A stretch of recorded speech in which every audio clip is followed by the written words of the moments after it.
dejado para el final el sol como fuente de iluminación principal en nuestras fotografías y en nuestros videos. Un aspecto a tener en cuenta cuando trabajamos con la luz del sol, sobre todo en la fotografía análoga, es la emisión de luz ultravioleta que no percibimos, pero que está presente en la iluminación de la escena que estamos intentando fotografiar.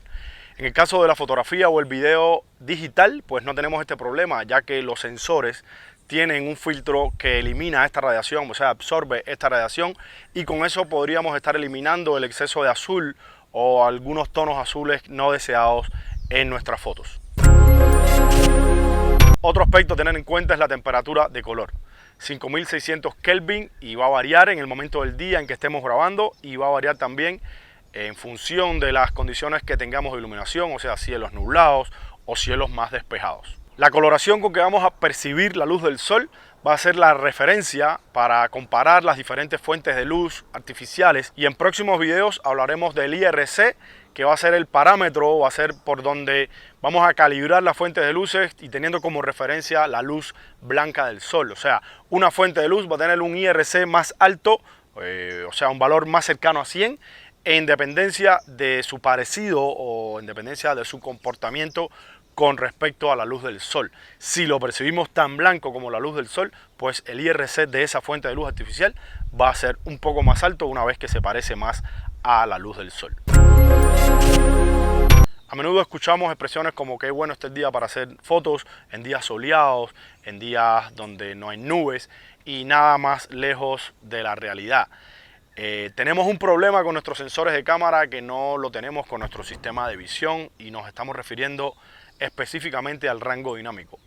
Hoy en día la limitación que tenemos en todas las cámaras digitales va a ser la incapacidad que tienen de reproducir en una misma toma, en una misma escena, zonas de sombra a la misma vez que se están intentando captar zonas más iluminadas. Esa diferencia, esa imposibilidad que tienen nuestros sensores de reproducir tantos tonos de sombras a la misma vez que tantos tonos de zonas más iluminadas, es lo que se conoce como rango dinámico. Y en la medida que el rango dinámico sea más amplio, pues vamos a ser capaces de tener más captación o más detalles en las zonas de altas luces y en las zonas de sombra.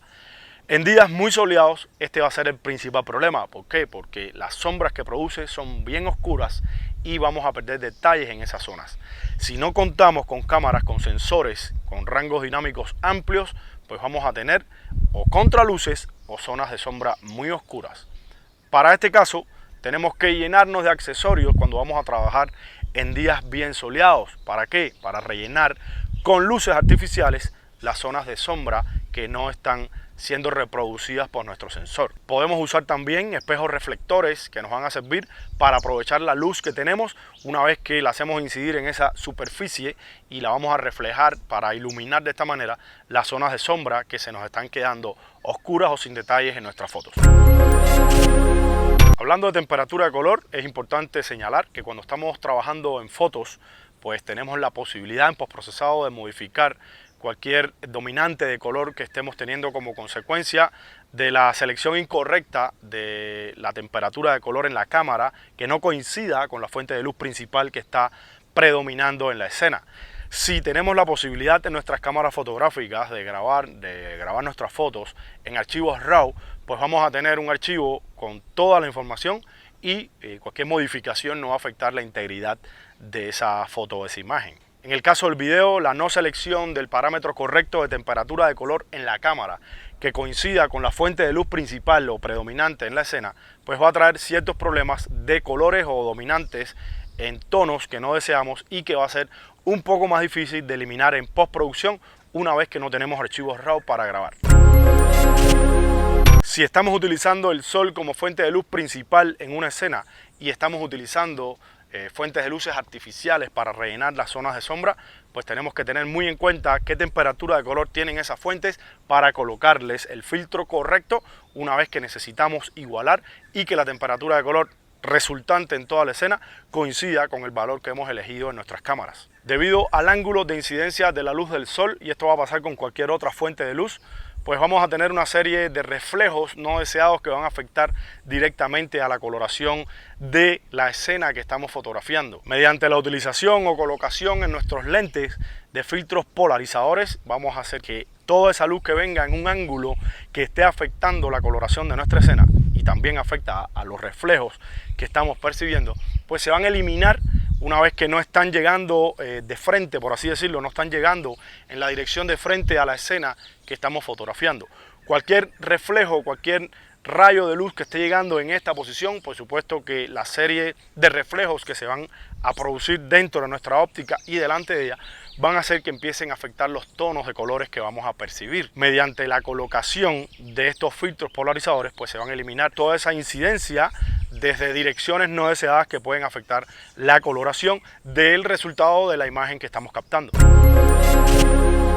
Otro aspecto a tener en cuenta cuando trabajamos con el sol como fuente de luz predominante y principal en nuestra escena es cuando tenemos cielos nublados. ¿Y qué pasa cuando tenemos cielos nublados? Pues que la incidencia de rayos ultravioletas en nuestras imágenes van a acentuar, van a hacer que aparezcan tonos azulosos en nuestras fotos.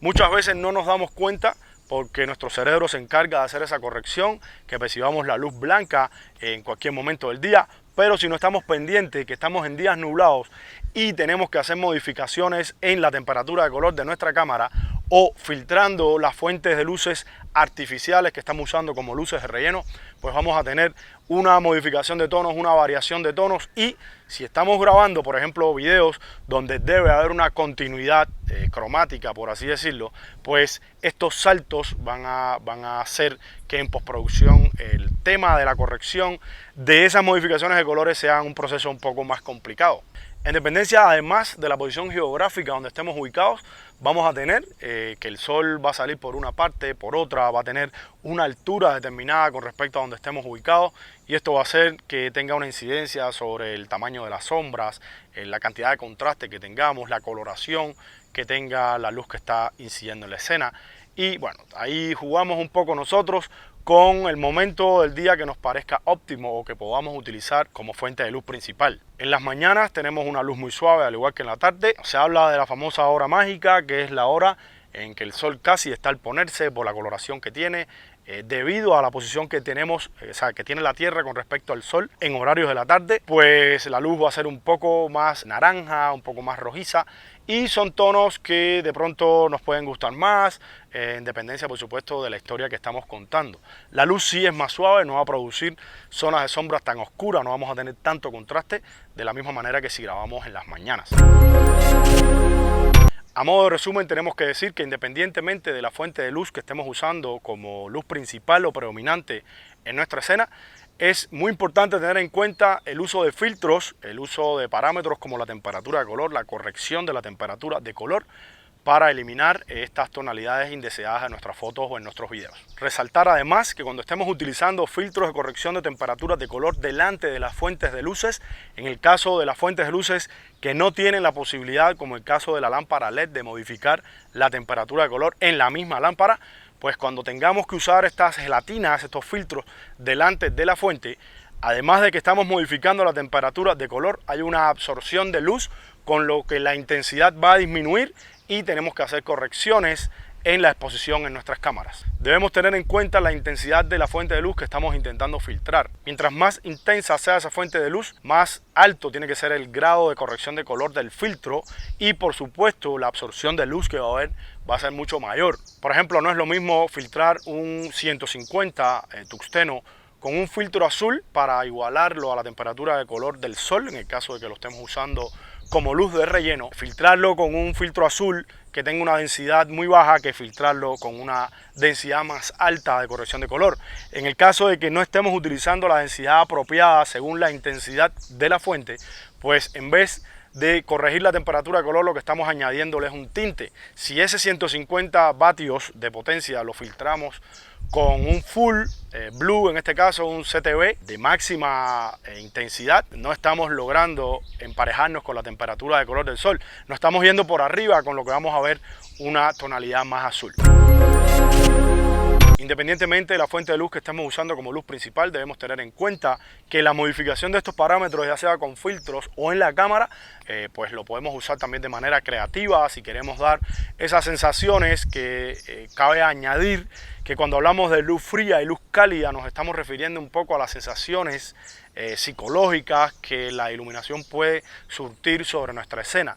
Aquí hay un poco de contradicción en lo que decimos, tenemos que estar claros entre lo que decimos y lo que hacemos para no tener confusiones. Cuando nos referimos a una luz cálida, generalmente decimos que es una luz más rojiza, más naranja, pero en este caso una luz cálida tiene temperatura de color bien baja, o sea, estamos hablando de 3200 Kelvin y menos. La percibimos más cálida con referencia a la luz del sol, que la vemos más blanca, que tiene valores más cercanos a los 5600. Cuando hablamos de una iluminación más fría, no quiere decir que la temperatura de color sea más baja. Al contrario, la temperatura de color en iluminaciones más frías tienen valores más altas. Todo va a estar en dependencia del parámetro que estamos teniendo como referencia en nuestras cámaras. Dijimos que podíamos utilizarlo de manera creativa, la utilización de filtros, podemos pintar nuestra escena con filtros de color, modificando la temperatura de color en nuestras cámaras y así un poco enriquecer desde el punto de vista visual la imagen que estamos contando.